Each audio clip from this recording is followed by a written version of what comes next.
Hi hello friends, welcome back to Gubbi's vlog. ನಾನು ಇವತ್ತು ನಿಮಗೆ ತೋರಿಸ್ತಿರೋಂಥ ಪ್ಲೇಸ್ ಯಾವುದಂದರೆ ಚಿಕ್ಕ ತಿರುಪತಿ. ಅದು ನೋಡೋಕ್ಕಿಂತ ಮುಂಚೆ ಯಾರೇ ನಮ್ಮ ಚಾನಲ್ ಸಬ್ಸ್ಕ್ರೈಬ್ ಆಗಿಲ್ಲ ಸಬ್ಸ್ಕ್ರೈಬ್ ಆಗಿ, ಲೈಕ್ ಮಾಡಿ, ಶೇರ್ ಮಾಡಿ. ಬನ್ನಿ ನೋಡ್ತಾ ಹೋಗೋಣ. ನೋಡಿ, ನಾನು ಅವಾಗಲೇ ತೋರಿಸಿದ್ದು ದೇವಸ್ಥಾನ ಬಿಟ್ಟು ಮುಂದೆ ಬಂದರೆ ಕಲ್ಯಾಣಿ. ಈ ಕಲ್ಯಾಣಿಯಿಂದ ಸ್ನಾನ ಮಾಡಿಬಿಟ್ಟು ಬೆಟ್ಟ ಹತ್ತಿದ್ರೆ ಒಳ್ಳೆಯದಾಗುತ್ತೆ ಅನ್ನೋ ಪ್ರತೀತಿ ಇದೆ. ಇಲ್ಲ, ಈ ಮನೆ ದೇವರು ಇರ್ತಾರಲ್ಲ, ಅವ್ರು ಅದೇ ಥರ ಮಾಡ್ತಾರೆ. ನಾವೀಗ ನೆಕ್ಸ್ಟ್ ಮುಂದೆ ಹೋದರೆ ನೋಡಿ, ಇವಾಗ ಮುಂದೆ ಬಂದರೆ ಬೆಟ್ಟ ಹತ್ತಕ್ಕೆ ಮೆಟ್ಲುಗಳಿದ್ದಾವೆ. ಈ ಮೆಟ್ಲು ಹತ್ಕೊಂಡು ಹೋಗ್ಬೇಕು. ನೋಡಿ, ನನ್ನ ಮಗಳು ಮೆಟ್ಲು ಹತ್ತುತ್ತಾ ಇದ್ದಾಳೆ. ಫುಲ್ ಹತ್ತೋದಿಲ್ಲ, ಅರ್ಧದವರೆಗೂ ಹತ್ತುತ್ತಾಳೆ ಅಷ್ಟೇ ಅವಳು. ನೋಡಿ, ಹಿಂಗೆ ಹತ್ತಾ ಇದ್ದಾಳೆ. ಫುಲ್ ಜೋಶಲ್ಲಿದ್ದಾಳೆ ಬೆಟ್ಟ ಹತ್ತೋದಕ್ಕೆ. ಇದು 1250 ಮೆಟ್ಲುಗಳಿದ್ದಾವೆ. ಬೆಟ್ಟ ಹತ್ತಬೇಕು ಅಂದರೆ 1250 ಮೆಟ್ಲುಗಳನ್ನ ದಾಟ್ಕೊಂಡು ಹೋದರೆ ಕೊನೆಯಲ್ಲಿ ಸಿಗ್ತಕ್ಕಂಥದ್ದೇ ನಮಗೆ ತಿಮ್ಮಪ್ಪನ ದರ್ಶನ. ಚಿಕ್ಕ ತಿರುಪತಿ ಅಥವಾ ಮಾಲೆಕಲ್ಲು ತಿರುಪತಿ ಅಂತೇಳಿನೂ ಕರೀತಾರೆ ಇದಕ್ಕೆ. ಇಲ್ಲಿ ಏನಪ್ಪ ವಿಶೇಷತೆ ಅಂದರೆ, ಹೊಸ್ದಾಗಿ ಮದುವೆ ಆಗಿರ್ತಾರಲ್ಲ ಅವರು ನವ ಜೋಡಿಗಳು ಜಾತ್ರಾ ದಿನ ಬಂದು ಇಲ್ಲಿ ಬೆಟ್ಟ ಹತ್ತಬೇಕು ಅನ್ನೋದು ವಿಶೇಷತೆ. ಹತ್ತಿದರೆ ಒಳ್ಳೆಯದಾಗುತ್ತೆ ಅನ್ನೋದು ಒಂದು ಪ್ರತೀತಿ ಇಲ್ಲ ಸುತ್ತಮುತ್ತಲಿನ ಜನರಲ್ಲಿ ಇರ್ತಕ್ಕಂಥದ್ದು. ನೋಡಿ, ನಾವು ಜಾತ್ರೆಯಲ್ಲಿ ಹೋಗಿದ್ದಲ್ವ, ಎಷ್ಟು ಸಖತ್ತು ಜನ ಇದ್ದಾರೆ, ಭಾಳ ಜನ ಇದ್ದಾರೆ. ಸಾವಿರಾರು ಗಟ್ಟಲೆ ಜನ ಬಂದು ಹತ್ತುತ್ತಾರೆ. ನಾವು ದೊಡ್ಡ ತಿರುಪತಿಗೆ ಹೋಗ್ತೀವಲ್ಲ, ತಿರುಮಲಂಗೆ ಹೋಗ್ತೀವಲ್ಲ, ತಿರುಮಲಗೆ ಹೋಗೋಕ್ಕಾಗದೇ ಇರುವಂತಕ್ಕಂಥವ್ರು ಇಲ್ಲಿ ಬಂದು ಬೆಟ್ಟ ಹತ್ತಿದರೆ ಸಾಕಾಗುತ್ತೆ ಅನ್ನುವ ಪ್ರತೀತಿ ಇದೆ. ನೋಡಿ, ಎಷ್ಟು ಚೆನ್ನಾಗಿದೆ ಬೆಟ್ಟ. ಸುತ್ತ ಕಾಡಿದೆ ಫುಲ್ಲು. ಮುಂದೆ ಹೋಗ್ತಾ ಇಲ್ಲಿ ಮಧ್ಯದಲ್ಲ ಒಂದು ಕಾಲು ಭಾಗ ಹತ್ತಿರ್ತೀವಿ. ಒಂದು 100 ಸ್ಟೆಪ್ಸನ್ನು ಹತ್ತಿರ್ತೀವಿ. ಅಲ್ಲಿ ಹೋದಾಗ ಒಂದು ನಾಗಪ್ಪನ ಕಲ್ಲು ಸಿಗುತ್ತೆ. ಅದು ಏನು ಕಲ್ಲು ಅದು ಅಂದರೆ ನಾಗಪ್ಪ 7 ಎಡೆ ಸರ್ಪದ್ದದು. ನೋಡಿ, ಈಗ ಹೆಂಗೆ ಹೋಗ್ತಾ ಇದ್ದೀವಲ್ವ, ಸುತ್ತಲೂ ಬೆಟ್ಟ, ಮಧ್ಯದಲ್ಲಿ ಮಾತ್ರ ಮೆಟ್ಲುಗಳು ಮಾಡಿದ್ದಾರೆ. ಹಾಗೆ ಹೋಗ್ತಾ ನಮಗೆ ಆಯಾಸ ಆಗಬಾರ್ದು, ದಣಿಬಾರ್ದು ಅಂತ ಗೋವಿಂದ ನಾಮಸ್ಮರಣೆಗಳನ್ನ ಹಾಕಿದ್ದಾರೆ. ಗೋವಿಂದ ನಾಮಸ್ಮರಣೆ ಮಾಡ್ಕೊತ ಹೋಗ್ಬೋದು. ಹತ್ಕೊಂತ ಹೋದರೆ ಸುಸ್ತಾಗಲ್ಲ ನಮಗೆ. ಹತ್ಬೇಕಾದ್ರೆ ಗೋವಿಂದ ವೆಂಕಟರಮಣ ಗೋವಿಂದ ಹರೆ ಗೋವಿಂದ ಅಂತ ಹೇಳ್ಕೊಂತ ಹತ್ಕೊಂತ ಹೇಳ್ತಾ ಹೋಗ್ತಾರೆ. ನೋಡಿ, ಬೆಟ್ಟ ಹತ್ತಿದ ಮೇಲೆ ಅರ್ಧ ಬೆಟ್ಟ ಬಂದಿದ್ದೀವಿ ನಾವು. ಇಲ್ಲಿ ಹತ್ತುತ್ತಾ ಇರೋರು ಇಳಿತಾ ಇರೋರು ಕಾಣಿಸ್ತಾ ಇದೆಯಲ್ಲ, ನೋಡಿ ಎಷ್ಟೊಂದು ಜನ ಕಾಣ್ತಿದ್ದಾರೆ. ಕೊನೆಯಲ್ಲಿ ನಾವು ಇವಾಗ ಬೆಟ್ಟಗೆ ಫುಲ್ ಹತ್ಕೊಂಡ್ಬಂದಿದ್ದೀವಿ ದೇವಸ್ಥಾನದ ಹತ್ತಿರ. ಇದು ಏನಿದೆಯಲ್ಲ, ಇದೆಲ್ಲ ಸಾಬೂನು ಕಲ್ಲಿಂದ ಮಾಡಿರ್ತಕ್ಕಂಥದ್ದು ದೇವಸ್ಥಾನ. ಇದನ್ನು ಮಾಡಿದ್ದು ಯಾರಪ್ಪ ಅಂದರೆ ಚಿತ್ರದುರ್ಗದ ಪಾಳೆಗಾರನ ತಿಮ್ಮಪ್ಪ ನಾಯಕರು ಈ ದೇವಸ್ಥಾನವನ್ನು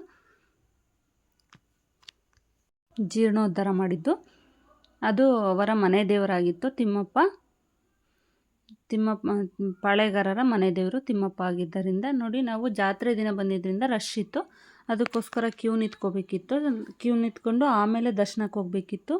ಹೊರಗಡೆಯಿಂದನೇ ಕ್ಯೂ ಇತ್ತು. ಮಳೆ ಬೇರೆ ಬರ್ತಾಯಿತ್ತು, ಹನಿ ಬೇರೆ ಅನುಗ್ತಾ ಇತ್ತು, ಮಳೆ ಹನಿ. ಅಲ್ಲಿಂದ ಕ್ಯೂ ಮುಂದೆ ನಿಂತ್ಕೊಂಡು ಹೋದ್ವಿ ನಾವು ಒಳಗಡೆ. ನೋಡಿ, ಒಳಗಡೆ ಹೋದ ತಕ್ಷಣ ತಿಮ್ಮಪ್ಪನ ದರ್ಶನವಾಯಿತು. ಚೆನ್ನಾಗಾಗುತ್ತೆ ತಿಮ್ಮಪ್ಪನ ದರ್ಶನ ಮಾತ್ರ. ನೋಡಿ, 2 ಕಣ್ಣುಗಳು ಸಾಲದು ತಿಮ್ಮಪ್ಪನ ನೋಡೋಕ್ಕೆ. ಎಷ್ಟು ವೈಭವೋಪೇತವಾಗಿ ಕಾಣ್ತಾ ಇದೆಯಲ್ಲ. ಅದರಿಂದ ಮುಂದೆ ಬಂದರೆ ಪಕ್ಕದಲ್ಲಿ ತಿಮ್ಮಪ್ಪನ ಹೆಂಡತಿ ಯಾರು, ಪದ್ಮಾವತಿಯನ್ನು ದರ್ಶನ ಪಡಿಬೇಕಾಗುತ್ತೆ.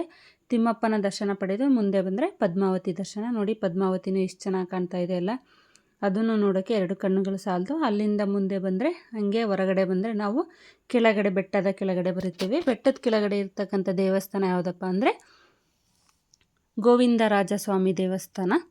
ನೋಡಿ, ನಾವು ಜಾತ್ರೆಗೆ ಹೋಗಿದ್ವಲ್ಲ, ಜಾತ್ರೆಯಲ್ಲಿ ಜಾತ್ರೆ ಅಂದರೆ ಇದ್ದೇ ಇರುತ್ತಲ್ಲ, ಈ ಸ್ಟಾಲ್ಸ್ಗಳೆಲ್ಲ ಹಾಕಿರ್ತಾರಲ್ವ, ಅಂಗಡಿಗಳು, ಮಕ್ಕಳಿಗೆ ಆಟಿಕೆ ಸಾಮಾನುಗಳು, ಲೈಟಿಂಗ್ಸು, ಇದೆಲ್ಲ ಇರಲೇಬೇಕಲ್ವ ಜಾತ್ರೆಯಲ್ಲಿ. ಖಾರ ಮಂಡಕ್ಕಿ, ಪುರಿ ಅಂತೀವಲ್ವ, ಬೆಂಡು ಬೆತ್ತಸು ಅಂತ ಎಲ್ಲ ಹೇಳ್ತೀವಲ್ಲ, ಅದೆಲ್ಲ ಇತ್ತು.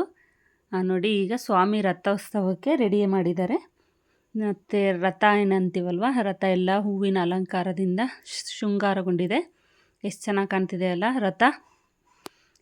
ಇದರೊಳಗಡೆ ತಿಮ್ಮಪ್ಪ, ಪದ್ಮಾವತಿ, ಲಕ್ಷ್ಮಿ ಮೂವರನ್ನು ಕೂರಿಸಿ ಮೆರವಣಿಗೆ ಮಾಡ್ತಾರೆ. ಮೆರವಣಿಗೆ ಅಂದರೆ ಅದೇ ರಥ ತೇರೆಳಿತಾರೆ ಅಂತಾರಲ್ಲ, ತೇರೆಳಿತಾರೆ.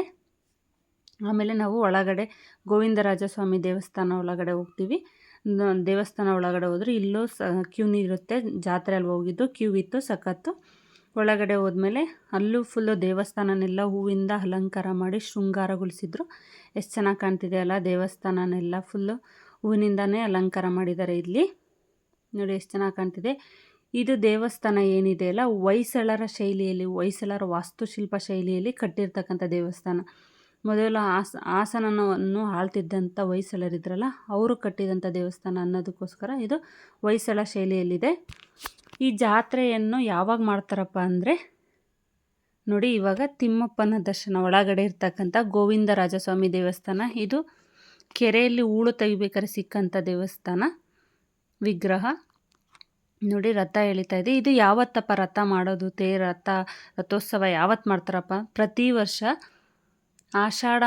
ಆಷಾಢದ ಶುದ್ಧ ದ್ವಾದಶಿ ದಿನದೊಂದೇ ಈ ರಥೋತ್ಸವವನ್ನು ನೆರವೇರಿಸೋದು. ಯಾಕಪ್ಪ ಅವತ್ತೇ ಯಾಕೆ ಮಾಡಬೇಕು ಅಂದರೆ, ಇಲ್ಲಿ ಪ್ರತೀತಿ ಏನಪ್ಪ ಅಂದರೆ, ವಸಿಷ್ಠ ಮಹರ್ಷಿಗಳಿಗೆ ಭಗವಂತನು ಪ್ರತ್ಯಕ್ಷವಾದ ದಿನ, ಕಂಡಂಥ ದಿನ ಅಂತ ಹೇಳ್ಬಿಟ್ಟು ಅದರ ಸವಿನೆನಪಿಗೋಸ್ಕರ ದ್ವಾದಶಿ ದಿನದೊಂದೇ ರಥೋತ್ಸವವನ್ನು ನೆರವೇರಿಸ್ತಾರೆ.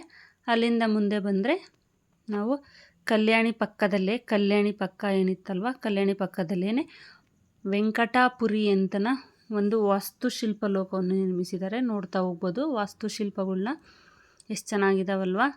ಇಲ್ಲಿ ಎಲ್ಲ ಕಥೆಗಳನ್ನ ಹೇಳ್ತಾ ಹೋಗುತ್ತೆ. ಪ್ರತಿಯೊಂದು ವಸಿಷ್ಠ ಮಹರ್ಷಿಗಳು ಹೇಗೆ ಬಂದರು, ಏನಕ್ಕಾಗಿ ಬಂದರು, ಇಲ್ಲಿ ಎಷ್ಟು ತಪಸ್ಸು ಮಾಡಿದರು, ಅವರಿಗೆ ಅಲ್ಲಿಂದ ಸಿಕ್ಕಂಥ ಪ್ರತಿಫಲವೇನು, ಅದನ್ನೆಲ್ಲ ವಾಸ್ತುಶಿಲ್ಪದ ಶೈಲಿಯಲ್ಲೇ ನಿರ್ಮಾಣ ಮಾಡಿದ್ದಾರೆ. ಅಲ್ಲಿಂದ ಮುಂದೆ ಬಂದರೆ ಹಾಗೆ